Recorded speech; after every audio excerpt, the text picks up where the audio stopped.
جی بلال فیروز، محرم الحرم کی سیکیورٹی کے انتظامات کیسے ہیں وہاں پہ، کیا تفصیلات ہیں اس بارے میں؟ جی بالکل، محرم الحرام کی سیکیورٹی کے حوالے سے جو ہے آج وزیر اعلی بلوچستان میر سرفراز بگٹی کی زیر صدارت صوبے میں جو محرم الحرام کے دوران سیکیورٹی کے انتظامات ہیں اس سے متعلق ایک اعلیٰ سطح کا اجلاس منعقد ہوا ہے اب سے کچھ دیر قبل، جس میں جو ہے وزیر اعلیٰ کو سیکیورٹی انتظامات سے متعلق بریفنگ دی گئی ہے۔ اس اجلاس کے دوران اور مجالس کی مکمل سیکیورٹی جو تمام مرتب کردہ ایس او پیز ہیں اس پر مکمل عمل درآمد کو جو ہے یقینی بنایا جائے، جلوسوں کے روٹس پر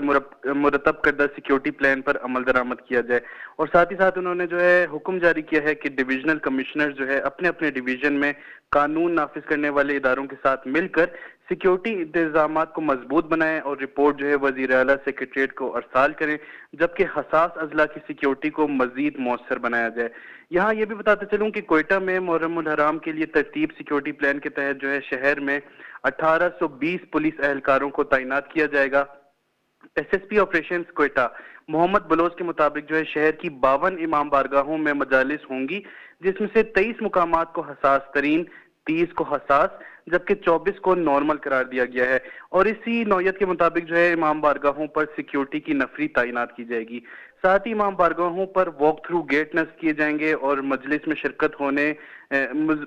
میں جو شرکت کرنے والے لوگ ہیں ان کو جو ہے چیکنگ کے بعد ہی داخلے کی اجازت ہوگی۔ ساتھ ہی S S P operations Muhammad Baloch نے کہا ہے کہ شہر میں کسی بھی ناخوشگوار واقعے سے نمٹنے کے لیے ہنگامی منصوبہ بھی تیار کر لیا گیا ہے، تاہم ہماری کوشش ہے کہ صورتحال نارمل رہے۔